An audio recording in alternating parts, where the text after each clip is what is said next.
Hello again, my little conscripts, and welcome to another Mordian Glory video. In today's episode, we are going to be deep diving another Imperial Guard 10th edition Codex unit. And this time, we're not messing around. We're going for the big boys. We're looking at the artillery team. And let me tell you, I really like this unit. I think that it looks unbelievably cool, and it's got some real potential as well. So without further ado, let's all aboard the hype train, raise our cannons to the air, and dive right into this thing. Attention guardsmen, the Commissariat has detected you have not yet liked this video. Do so immediately or else you will face the Emperor's wrath.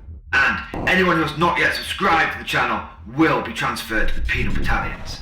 That is all. Move out!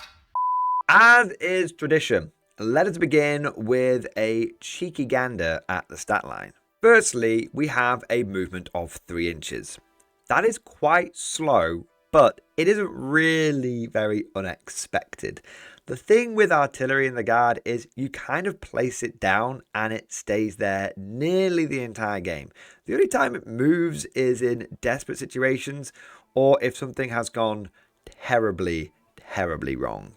As for its defensive profile, toughness 7 with a 3+ save and 10 wounds is a surprise to be sure, but a welcome one. This is way more durable than I thought it was going to be. I thought this was going to be on the same level as a field ordnance battery, but that toughness 7 means that a lot of small arms are going to wound it on 5s, if not 6s. I mean, lasguns are going to wound it on 6s. And the 3+ save means that if you dig it into cover, if someone hits it with AP -1, it just doesn't care. It's like, yep, I still got my 3+ save. And you still have to start to hit it with some proper weapons like AP 2 and above to really threaten it. And then 10 wounds is very wound dense.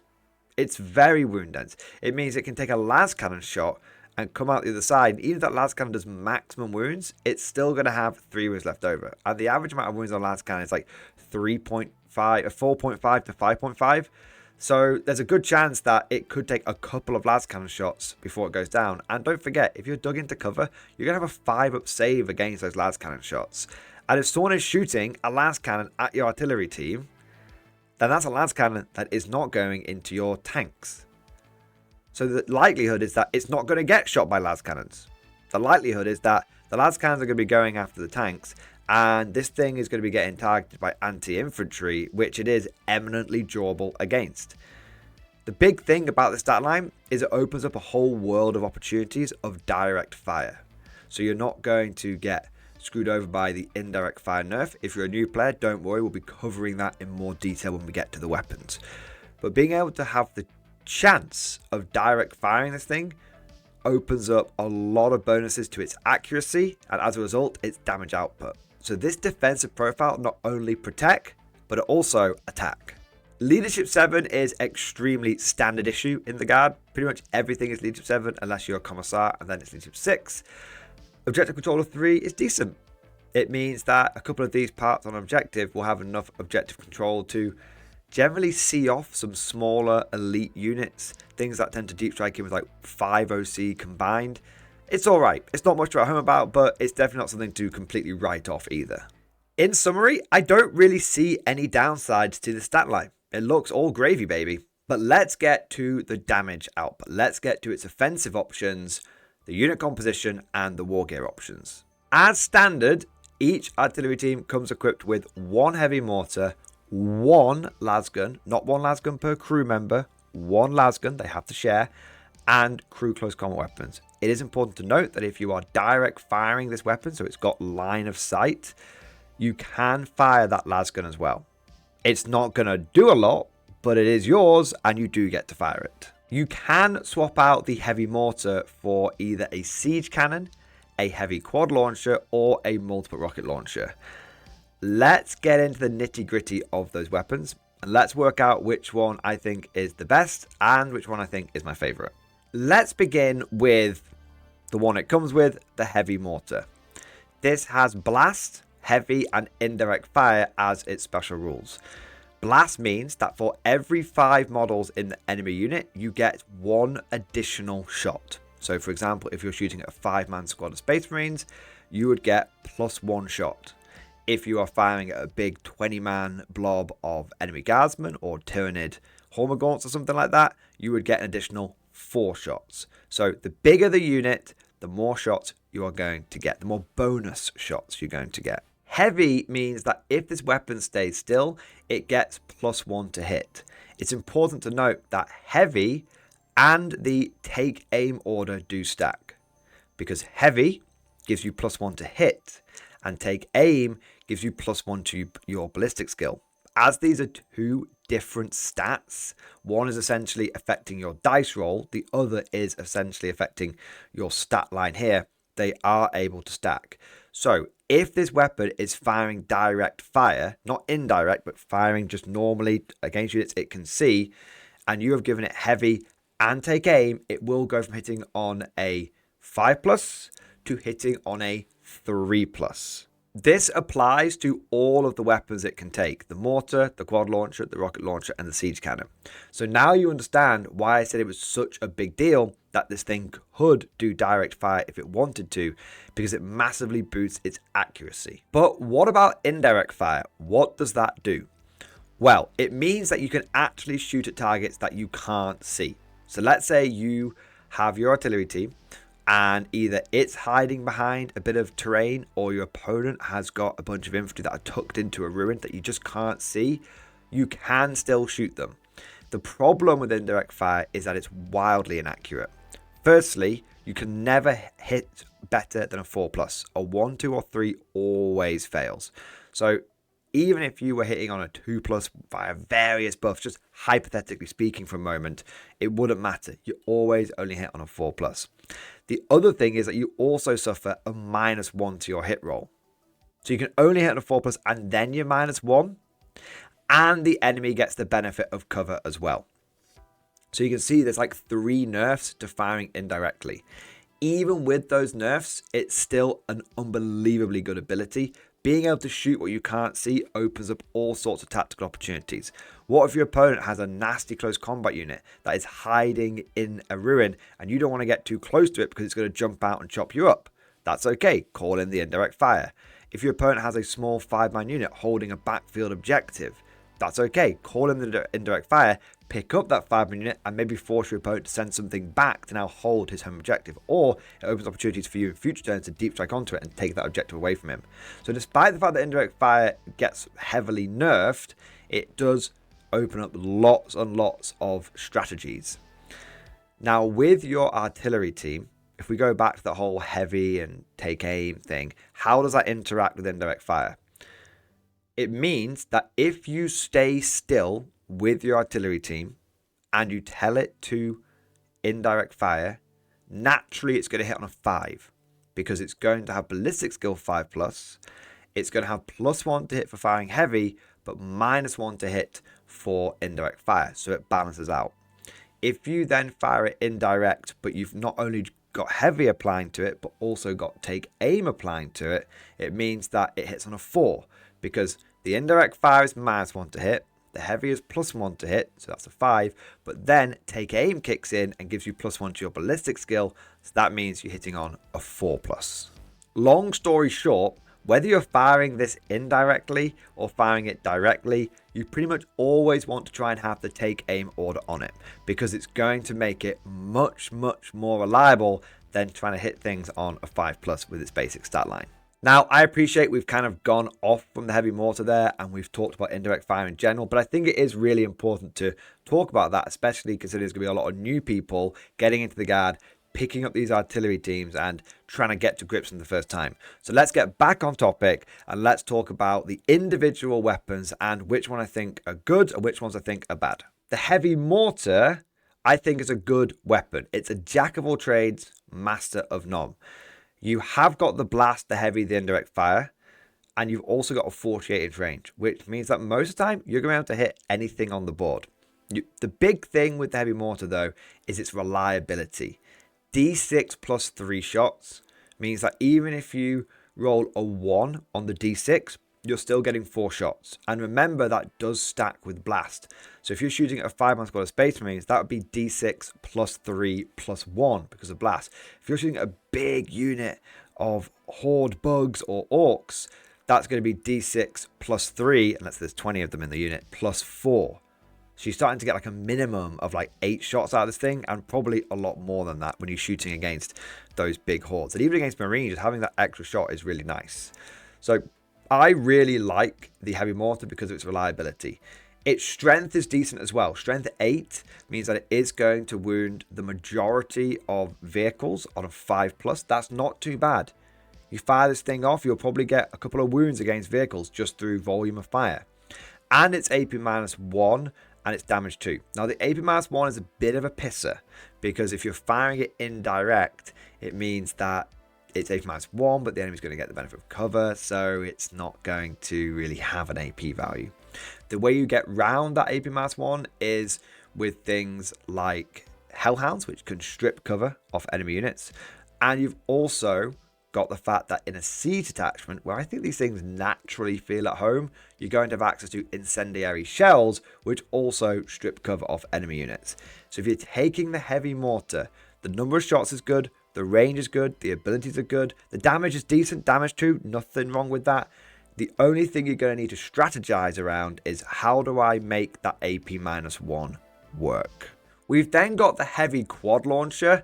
This is blast, heavy, indirect fire, and twin linked, which means that it re-rolls all fail to wound rolls, which is not too bad. The problem with the Heavy Quad Launcher is that it's got a fairly unreliable number of shots. 2d6 is incredibly swingy. You might roll 12, you might roll 2. Blast will protect you a little bit, but it's still hella swingy. And then it's strength 5. Strength 5 with twin linked is okay, but it means against so many vehicles, it's going to be wounding on 6s. Even with twin linked, that's fishing for 6s. And you might be thinking, but Mordian's thing is clearly not an anti-vehicle thing. That might be true, but that's not a point in its favor, because the current meta of 10th edition, and has been the case pretty much since the beginning of the edition, is vehicles and monsters. People love their vehicles, they love their monsters. So it being an anti-infantry choice just isn't good in this meta. That may change in the future, and as an anti-infantry thing, it's pretty decent, but right now, I'm not picking the Heavy Quad Launcher. Pretty much the exact same thing could be said about the Multiple Rocket Launcher. It's anti-infantry 3+, which is cool. You know, you can wound even Custodes on a 3+, that's nice. It's blast, it's heavy, it's indirect fire. It has got a more reliable number of shots with the D6 plus 3. And it also has an inbuilt AP -1. So I do prefer the Multiple Rocket Launcher over the Quad Launcher. I think I prefer the look of the Quad Launcher, but that's just because I'm an old grognard. It reminds me of the old Thud guns that Krieg used to get back from Forge World. But I do think the Multiple Rocket Launcher is cool in its own way. If I had to pick between Quad Launchers and Rocket Launchers, they're both anti-infantry choices. Probably the one with the AP and the more reliable number of shots, aka the Multiple Rocket Launcher. But honestly, I'm probably picking neither one of them because, again, they're anti-infantry choices in a vehicle and monster meta. The last one is the Siege Cannon. And this, I like. I like it almost purely from an aesthetic point of view. Just look at that beast. I think from henceforth, we should call the Siege Cannon the Big Boom Cannon. For short, the BBC. But on a more serious note, the reason I like the Siege Cannon is because it's powerful. It's got strength 12, AP -2, damage 3. That is some genuinely, for the first time in a long time, some anti-vehicle and anti-monster artillery. For the longest time, guard artillery, whether it's been fobs or manticores or basilisks, have been wounding enemy tough things on 5s, fishing for those 5-ups. A bit like the Heavy Mortar. But now we've got something that a lot of the time is we're wounding enemy vehicles on a 3. The way you want to look at this thing is that it's an indirect fire oppressor cannon from the Rogel Dawn, which is cool. It does have a huge glaring problem, which is D6 shots. Oh dear. That makes it wholly unreliable. Oh dearie, dearie me. You might get 6 shots. You might get 1 shot. It is pretty decent as a direct fire option, because then it's going to start hitting on 3s. And it's pretty decent if you're firing into like elite infantry. That's kind of where I think it shines. I feel it shines most into elite infantry, where it's more likely to have D6 plus 1 or D6 plus 2 shots thanks to blast. And doing that direct fire is decent. Out of all the weapon options, I think the heavy mortar is the best take all comer choice, but I think the siege cannon is my favorite just because it's cool, and also I like to roll them dice. And I think if you take 3 of them, suddenly 3d6. Well, if the first one messes up, the other 2 are a bit of an insurance policy, right? On average, between them, they are going to get 10.5 shots, 10 to 11 shots. It's not bad. It's not great, but it's not bad. And the best thing about it is that AP -2 means that it doesn't really need any incendiary shell support, so it's more viable even outside of the siege attachment. And the flat damage 3 means that even if it only gets 1 wound through, let's say on average each artillery team gets a wound through, just 1. That's a dead Terminator or Terminator equivalent. And if you fire all 3 at a vehicle, that's 9 wounds stripped off. What I like about the artillery team is if you are facing off against some vehicles and monsters and the rest of your anti-tank stuff has almost got the job done, but there's a few wounds left over on something that's a bit big and gnarly, you can call in the siege cannon and have a reasonable chance of finishing it off. The other options here, you can't really rely on them to do that. So siege cannon is my favorite, but it is the riskiest. Heavy mortar is probably the best due to its reliability, but will need a little bit of support to mitigate its slightly crap AP. Now, the last thing we need to look at is the abilities, and it's only got 1. The artillery team does a remorseless barrage. In your shooting phase, after this model has shot, if 1 or more of those attacks made with an indirect fire weapon scored a hit against an enemy unit, that unit must take a battle shock test. If an infantry unit is hit by 1 or more attacks made by a multiple rocket launcher, they must subtract 1 from the battle shock test when doing so. If you're a newer player, there's a couple of key bits you need to understand about its ability. Firstly, when it says attacks made with an indirect fire weapon, that doesn't mean that that weapon had to be firing using its indirect fire ability, right? So people can still suffer the battle shock test even if you fire, let's say, your heavy mortar or your siege cannon directly, hitting on those 3-ups, okay? It's just a weapon that has the indirect fire keyword.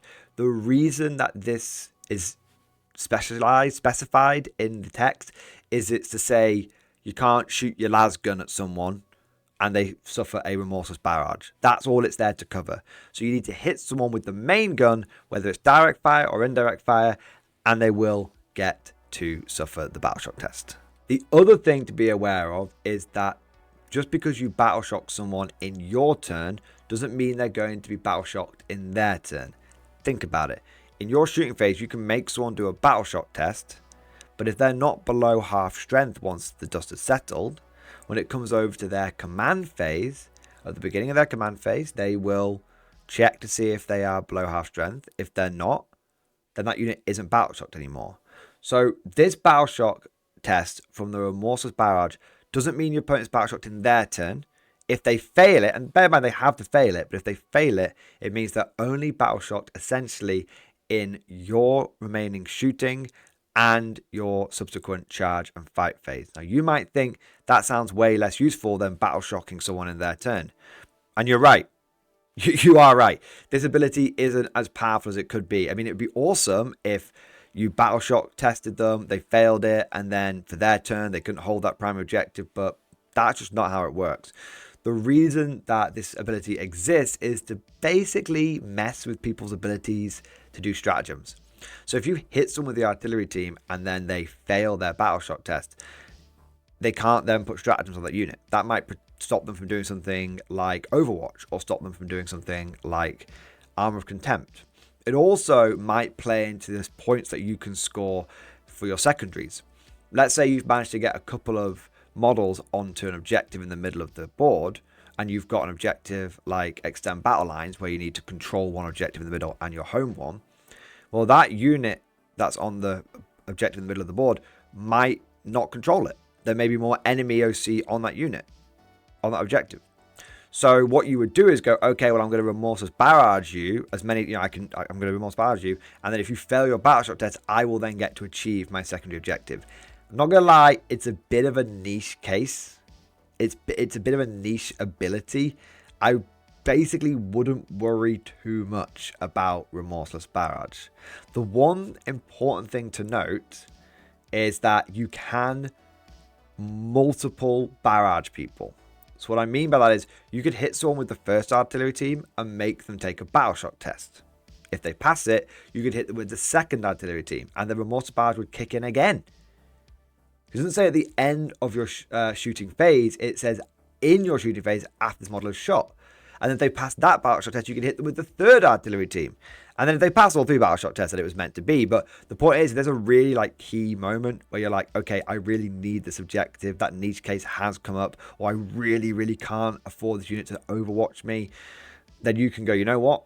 Battleshock test, Battleshock test, Battleshock test. And hopefully that will result in your opponent failing one of them, and then not being able to do stratagems and not having objective control anymore. Overall, I think that the artillery team is a really solid unit. I don't think that it's 360, no scope, 420, meta breaking and defining, but I think as a go-to artillery piece, it's definitely a good option.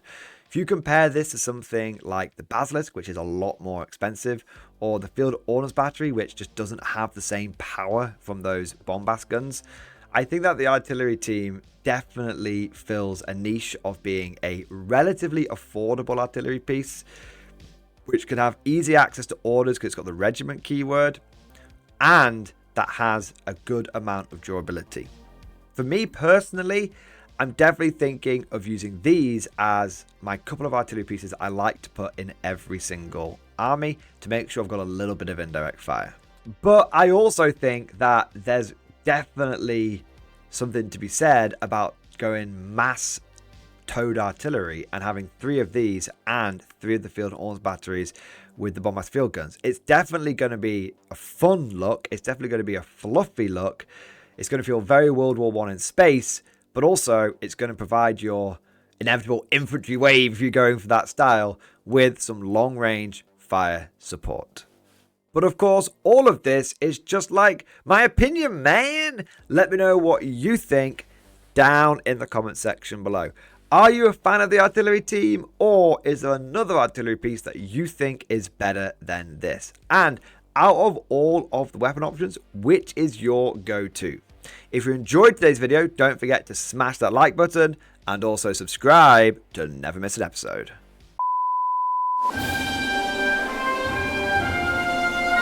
Would you like to know more? If so, then please consider becoming a channel member or patron. By supporting the channel, not only will you be doing your part, but you'll also be helping me create more content for your viewing pleasure and unlocking a whole host of perks. You get everything from a badge next to your name, custom emojis, but the big one is access to the Mordian Glory Discord server, an online community with almost 2,500 active members. It's always popping off in the MG Discord. We've got channels for army lists, hobbying, tactics, stories, and even a pretty spicy meme section as well. For all you greenhorns that wanted to see the Mordian glory hole, today is your lucky day.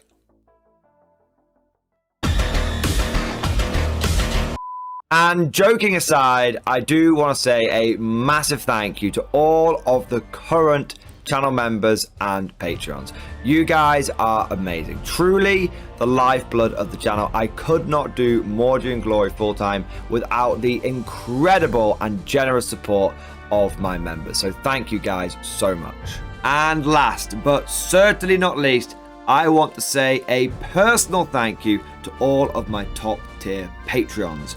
These are the War Masters, the people who have truly gone above and beyond the call of duty. So a heartfelt thank you to Alex Dengal, Bon Vert, Lord Pryor, Mark Panconi, RJ Scorpion, Swordfish Trombone, Try Again Bragg, John Stubbs, Nick Walsh, Diesel Fox, and August Barney. Seriously guys, thank you from the bottom of my heart. Your support is incredible and it makes a huge difference. Thank you so much. That's all for now. Hope you've all enjoyed today's video, and of course, as always, see you guys next time.